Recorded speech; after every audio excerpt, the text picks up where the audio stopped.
তোলাগৰাকীয়ে স্বামীৰ লগত মন মিলাই সময়মতে সৃষ্টি কাৰ্যত আগবাঢ়িছে।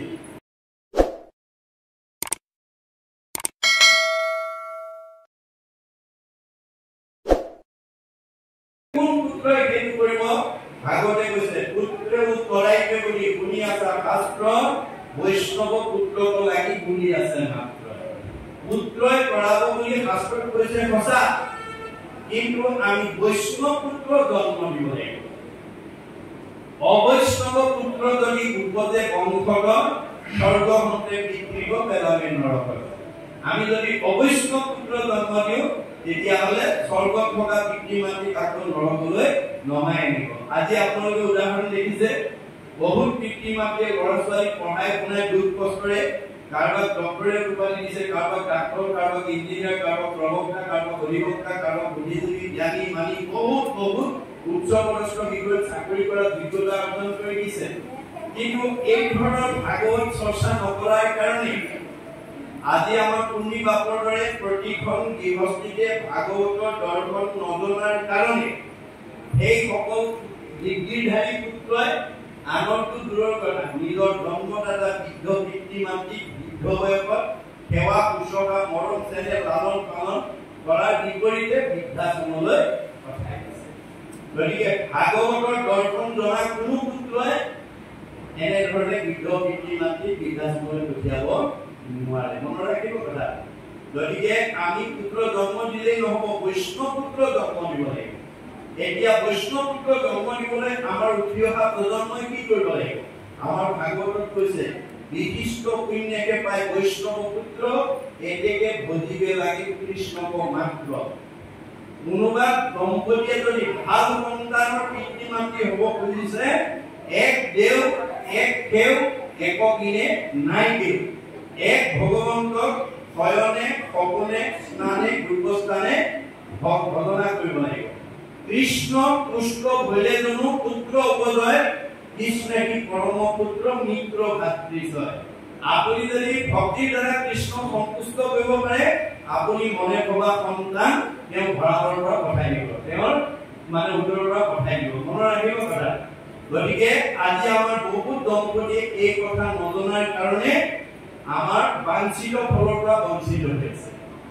আমি বহুত কোৱালিফাইড পাৰিবাৰিক জীৱনত বাঞ্ছিত ফলৰ পৰা বঞ্চিত হৈ আছে। কিয়? তেওঁলোকে ভাগৱতৰ দৰ্শন নাজানে। ভগৱন্ত আমাৰ হৃদয়তে আছে, আপুনি ভবা মতে কাম কৰিব কাৰণে আছে বুলি কৈছে। তুমি যেনেকৈ ভাবা মই তোমাৰ ভাৱনা তেনেকৈ পূৰণ কৰি দিম। ল'ৰা লাগিলে ল'ৰা দিম, ছোৱালী লাগিলে ছোৱালী দিম। কিন্তু তুমি ভাবিবলৈ শিকিব লাগিব। ভাগৱতত সকলো নিয়ম লিখিত আছে, সকলো নিয়ম ভাগৱতত মানি লোৱা আছে। গতিকে আজি আমাৰ বহুত যুৱক যুৱতীয়ে বা উঠি অহা প্ৰজন্মই ভাগৱতৰ দৰ্শন নজনাৰ কাৰণে বাঞ্ছিত ফলৰ পৰা বঞ্চিত হৈছে। আমাৰ দাৰ্শনিক পণ্ডিতে মহাপুৰুষ গুৰুজনাই সময় বান্ধি দিছে যে আমাৰ 24 ঘণ্টাত 8টা পহৰ হয়। এটা পহৰত 3 ঘণ্টাকৈ থাকে, 8টা পহৰত 24 ঘণ্টা। গতিকে এই 8টা পহৰৰ ভিতৰত আমি কোনটো পহৰত সৃষ্টি কামত আগবাঢ়িবলৈ গ'লে আমি মনে ভবা মতে সন্তান লাভ কৰিব পাৰিম, এই কথা নিয়ম মানি লোৱা আছে। গতিকে আমাৰ সূৰ্য উদয়ৰ পৰা সূৰ্যাস্তলৈ 4টা পহৰ আৰু সূৰ্যাস্তৰ পৰা পুনৰ সূৰ্য উদয় হোৱালৈ 4টা পহৰ। এতিয়া আমি কোনটো পহৰত যাব লাগিব? এতিয়া প্ৰথম কথা যে সূৰ্য উদয়ৰ পৰা সূৰ্যাস্তলৈ কিবা সময়ত আমাৰ সৃষ্টি কাৰ্যত কোনো দম্পতি আগ নাবাঢ়ে বা বাঢ়িব নালাগে। মনত ৰাখিব কথা। কিবা সময়ত বাঢ়িব নালাগে। কোন সময়ত বাঢ়িব লাগিব? সূৰ্য অস্ত যোৱাৰ পৰা পুনৰ সূৰ্য উদয় হোৱালৈ এই 4টা পহৰত আগবাঢ়িব লাগিব। তাৰে প্ৰথম 2টা পহৰ বাদ দি ল'ব লাগিব। কিয়? বিজ্ঞানে স্বীকাৰ কৰিছে আমি খোৱা আহাৰটো ব্ৰহ্মলৈ ৰূপান্তৰ হ'বলৈ কমেও 6 ঘণ্টা সময় লাগে। আমি খোৱা আহাৰটো প্ৰথমতে ৰসৰ পৰা তেজ, তেজৰ পৰা মাংস, মাংসৰ পৰা মেদৰ পৰা হাড়ৰ পৰা মজ্জাৰ পৰা শুক্ৰৰ পৰা সতি সন্তান। মনত ৰাখিব কথা। গতিকে প্ৰথম 2টা পহৰ বাদ দি তৃতীয় আৰু চতুৰ্থ পহৰত আমি সৃষ্টি কাৰ্যত আগবাঢ়িব লাগে। আমাৰ ডেকা গাভৰুবিলাকক এই কথাবোৰ আপোনালোকে ক'ব যে তৃতীয় আৰু চতুৰ্থ পৰ্যায়ত আগবাঢ়িব লাগিব। কেনেকৈ আগবাঢ়িব লাগিব? আমাৰ বুঢ়াসকলৰ আত্মবাণী আছে, পুৰুষ প্ৰকৃতি হবা একমতি তেহে বিধিব হৰিত। স্বামী স্ত্ৰী দুইজন এক মনা হৈ ল'ব লাগিব। নৱদম্পতীয়ে দুইজনে কথা পাতি ল'ব লাগিব যে আমাৰ প্ৰথম সন্তানটো ল'ৰা লাগিলে ছোৱালী লাগে। ল'ৰা লাগিলে ল'ৰা দিব ভগৱানে, ছোৱালী লাগিলে ছোৱালী দিব। এনেকুৱা গুণৰ ল'ৰা ছোৱালী লাগে। সেইটো দুইজনে পাতি লৈ একেলগে এক মানে পুৰুষ প্ৰকৃতি হবা একমতি, দুইজন একমতি হৈ যথা সময়ত আপুনি ভাৱনাটো ভগৱানক নিবেদন কৰিব। নহলে যদি আপুনি সেই আদৰ্শৰে যদি আগ নাবাঢ়ে তেতিয়া আপোনাৰ মোৰ জীৱন কাশ্যপৃথিৰ নিচিনা হয়। কাশ্যপৃথি দুগৰাকী ভাৰ্যা, এগৰাকীৰ নাম দিতি, এগৰাকীৰ নাম অদিতি। অদিতি বোলাগৰাকীয়ে স্বামীৰ লগত মন মিলাই সময়মতে সৃষ্টি কাৰ্যত আগবাঢ়িছিল। সেইকাৰণে তেওঁৰ আটাইবিলাক সন্তান দেৱতা আছিল। মনত ৰাখিব কথা। কিন্তু দিতি মানে নিয়ম নীতি নামানে আৰু পৰৰ উন্নতি সহ্য কৰিব নোৱাৰে। মানে সতিনী ল'ৰা হোৱা দেখি তেওঁ সহ্য কৰিব নোৱাৰে। অসময়ত গৈ স্বামীক পুত্ৰদান বিচাৰিছে উপাসনা স্থানত। দূৰদৰ্শী সম্পূৰ্ণ কাশ্যপৃথিয়ে কৈছে, ভাৰ্যা এইটো সময় পুত্ৰদানৰ সময় নহয়, তুমি অলপ ধৈৰ্য ধৰা। নামানে, উপায় নাই। উপায়হীন হৈ ভাৰ্যাক সন্তুষ্ট দিবৰ কাৰণে পুত্ৰদান দিয়ে। ফলত কি হ'ল? হিৰণ্যাক্ষ আৰু হিৰণ্যকশিপুৰ অসুৰৰ জন্ম হ'ল। মনত ৰাখিব, আমাৰ দম্পতি যদি তেনেকুৱা বুজা পৰা নাথাকে আপোনাৰ ঘৰলৈ অসুৰ সন্তানে জন্ম। কাৰোবাৰ স্বামীয়ে জানে, ভাৰ্যাই নাজানে। কাৰোবাৰ ভাৰ্যাই জানে, স্বামীয়ে নামানে। তেতিয়াহ'লে এই দিতিৰ মানে দিতিৰ দৰে হৈ যায়। ভাগৱত শুনি এই নিয়ম মানিব লাগিব। মনত ৰাখিব কথা। গতিকে এওঁ এতিয়া সকলোকে মাতি আনি এই যজ্ঞ আৰম্ভ কৰাৰ লগে লগে ভগৱন্তই গম পালে। গম পাই পাছে কৃপাময় জানিলা হৃদয় মুকেহে ভজে নিৰ্গতি কৰ্মশীলজনে আমাক নাপাৱে আমি ভকতৰ গতি। গতিকে মোক কৰ্মশীল মানে কৰ্ম বিশ্বাসী মানুহে মোক কেতিয়াও লাভ কৰিব নোৱাৰিব। হেন শুনি মনে দেৱ নাৰায়ণে কথাতে ধৰিলা ভেকত। ভকতৰ মনৰ ভাৱ ভগৱন্তই গম পায়। গম পাই লগে লগে ভকতক সন্তুষ্ট দিবৰ কাৰণে তেওঁ আহি সন্মুখত মানে উপস্থিত হ'ল। কেনেকৈ উপস্থিত হ'ল? মহা এগৰাকী সভাক থাকিলা বিস্ময় কমে মনত। সুন্দৰ জ্যোতি লৈ গ'লে, সুন্দৰ ৰূপত আহি এই যজ্ঞস্থলীত তেওঁ উপস্থিত হৈ গ'ল। ভগৱান এইখিনি কামত কৈছে যে ইয়াৰ পিছত কি হয় আমি শুনিম। শ্যাম তনুপিত বপনে ভূপিত হৃদয়ে শ্রীবৎস জলে অপর কুণ্ডল করে জল মল ও মন্দিত কর্ণ যুগলে আকুণ্ঠিতকে করে জলমল রত্নর মুকুট জলে মনোহর মুখ মনোহর কবিত নেত্রকমলে অমুখে অন্তহাক অমৃত পরিখে কণ্ঠক কৌস্তভমণি হৃদয় বিশাল ওভে বনমালা গঠিত রত্ন কিঙ্কি।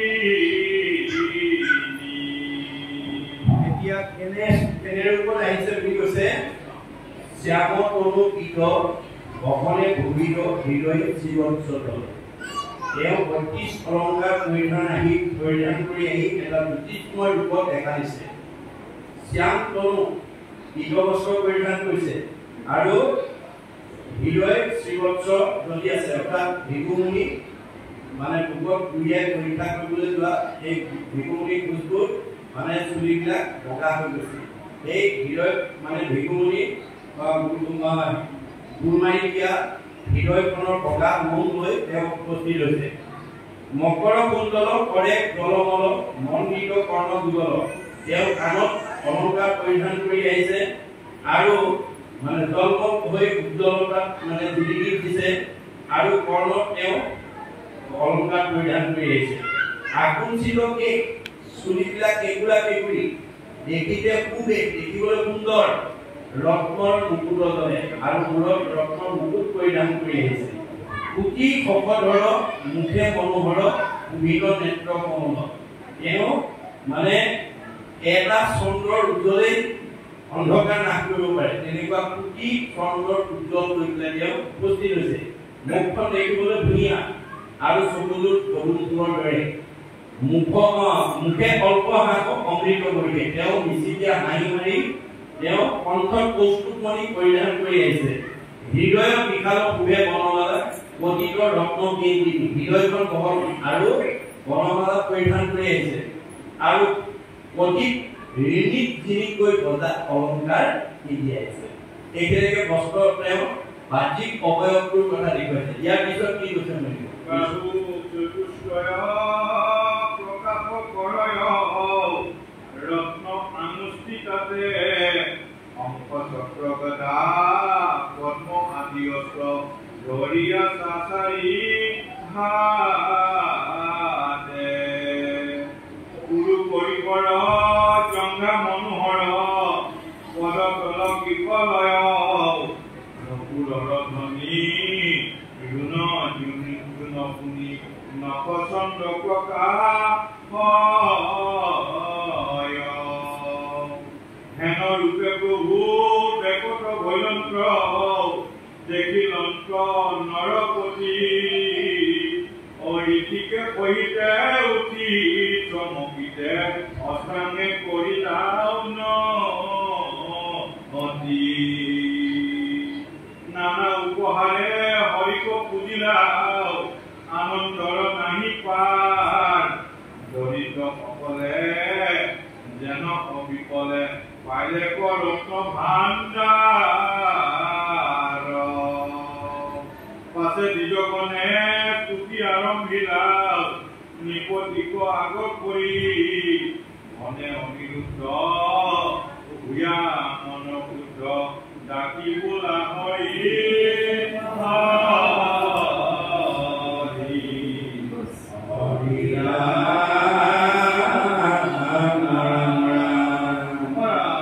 এতিয়া পৰৱৰ্তী পৰে সুন্দৰ তেওঁ বাহ্যিক অৱয়ৱৰ এটা প্ৰতিচ্ছবি দাঙি ধৰিলে চাৰিখন হাতত শংখচক্ৰ গদা পদ্ম অস্ত্ৰ লৈ তেওঁ সভাৰ মাজত উপস্থিত হৈছে তেওঁ কৰবন কেইটা হাতীৰ পুৰৰ দৰে সুন্দৰ আৰু ভৰি কেইটা তেওঁ মানে কুহি পাতৰ দৰে সুন্দৰ ধৰণৰ আৰু মানে নতুন পৰিধান কৰি আহিছে দুৰ্গন্ধ বাজি আছে নখবিলাক চন্দ্ৰৰ দৰে উজ্জ্বল এইটো ৰূপত হেঙৰ ৰূপে প্ৰভু বেকত ভৈলন্ত্ৰ এনেকুৱা এটা সুন্দৰ ৰূপত যেতিয়া ভগৱন্তৰ বেকত হৈছে দেখিলন্ত নৰপতি ৰজাই সেই ৰূপত দেখা পাইছে ঋতিক সহিতে উঠি চমকিতে অষ্টাংগে কৰিলা নতি এই সভা মানে যজ্ঞস্থলীত উপস্থিত থকা দেৱঋষি ৰাজঋষি ব্ৰহ্মঋষিকে প্ৰমুখ কৰি সকলোৱে আহি